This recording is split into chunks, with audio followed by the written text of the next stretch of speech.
Y todavía estamos transitando un conflicto bélico entre Rusia y Ucrania, y en otro punto del planeta hay situaciones de tensión que tienen que ver con acciones militares. Tal es así la tensión entre China, Taiwán, Estados Unidos. Lo que ha sucedido es el segundo día de maniobras, en donde en el día de ayer por primera vez se estaban dando estas imágenes que tienen que ver con el disparo de misiles por parte de China, claro, en el medio de una visita de una funcionaria importante de Estados Unidos. Estamos en contacto con Francisco Castaño, que es licenciado en Relaciones Internacionales de UNICEN, magíster en Relaciones Internacionales, Universidad Nacional de La Plata. ¿Cómo te va, Francisco? Muy buenos días.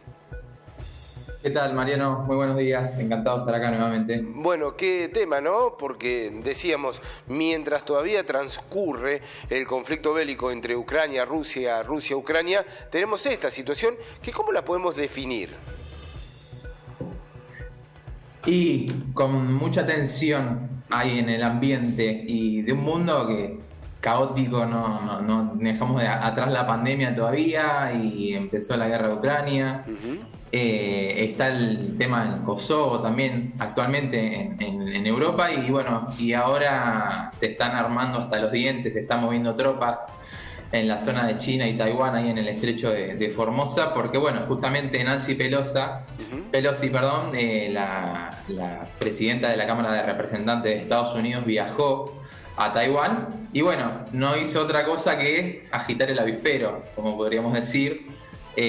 ¿Por qué se toma como una provocación? Básicamente hay muchas preguntas también, pero también hay algunas certezas. Claramente Estados Unidos está en una confrontación, no podríamos decir militar, bélica contra China, pero sí una confrontación por lo menos en el sentido estratégico contra China. China, la segunda potencia económica del mundo, también en los últimos años se ha rearmado muy fuerte, ha incrementado el gasto militar alrededor de 1000%, contando en los últimos 20 años. Y China tiene la política de una sola China, justamente que bueno, lo hemos visto cuando han negociado políticos argentinos, los cancilleres, el presidente que apoya la política de una sola China.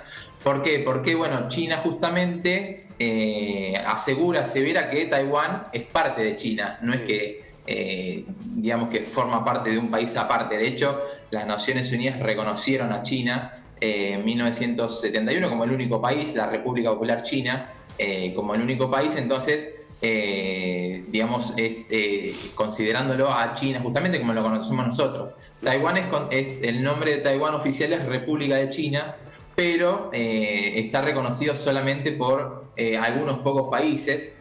Acá en América Latina, por ejemplo, lo reconoce Paraguay, y es por eso, entre otras causas, que por ejemplo el Mercosur no puede firmar un acuerdo en conjunto con China, porque justamente Paraguay reconoce a Taiwán. Pero volviendo un poco a lo que ha sido la visita de Nancy Pelosi, esto no ha hecho otra cosa que mover el avispero se ve una política exterior de Estados Unidos que fue criticada por Trump, por ejemplo, diciendo en palabras textuales: ¿qué hace esa loca ahí? Viene a lo Trump. Así que es muy, muy difícil, con mucha tensión se vive en estos momentos. Bueno, y a ver, ¿qué es lo que toma China como algo, si se quiere, perturbador esta visita de Pelosi? ¿Dónde está el riesgo de China? ¿Cuál es? ¿O es un aviso a Estados Unidos? Y la representante de las relaciones exteriores de China, ni bien arribó Pelosi, dijo que cualquier consecuencia va a ser responsabilidad de Estados Unidos. China, como había dicho, se había rearmado y en los últimos días, esta visita fue el martes a la noche. De nosotros. Lo que hizo China después de esta visita fue empezar a movilizar tropas, empezar a movilizar parte de la armada a lo que es el estrecho ahí cerca de Taiwán, como veíamos en la imagen. Y Taiwán también ha empezado a movilizar tropas. Recordemos que Taiwán además es uno de los principales compradores de armas de Estados Unidos. Se vive mucha tensión. Japón también dijo que no quería que los misiles volaran enfrente del territorio de Japón, porque bueno, China está probando misiles justamente y pasan por arriba del territorio de Japón. Entonces, además, dijeron que algunos han caído, ¿no? Una tensión impresionante. Dijeron que algunos han caído en aguas japonesas, ¿no? También como... Claro, como exactamente. Y bueno, por ahí pues, esto es muy tecnológico, pero nunca estamos lejos de un error humano, intencionado o no, de, bueno, con bajas en la población, sobre todo civil, ¿no? Que es lo más preocupante. Francisco, cuando empieza esto, esta escalada, esta tensión, porque eso se vivió con Rusia-Ucrania, digo, como para ponerlo, no sé si tiene que ver la comparación, pero se venía hablando de una militarización en la frontera, que la tensión crecía y después, bueno, terminó lo que ya sabemos y lo que todavía transcurre. ¿Aquí qué puede pasar? ¿Se sabe qué puede pasar? ¿Hasta dónde va a llegar? ¿Es imposible que se dé algún conflicto? ¿Se puede llegar a dar? Hay analistas que dicen que no va a haber un conflicto, hay otros que dicen que que en el rearme y con la movilización de tropas va a quedar todo en tensión.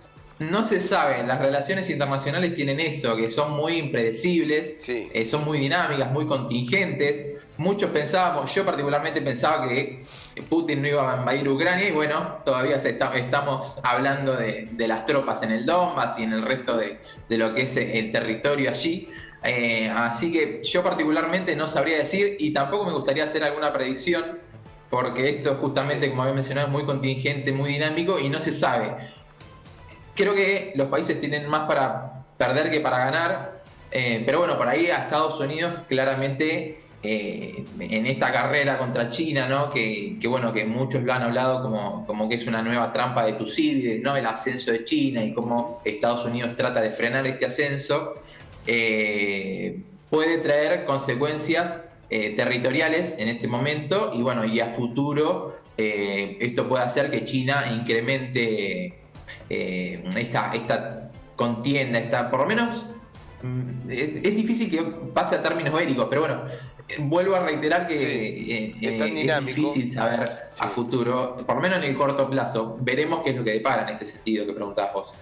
Francisco, ojalá que no y que se resuelva por las vías que se tienen que resolver. Un fuerte abrazo. Gracias y nos vemos pronto. Un abrazo grande. Hasta luego.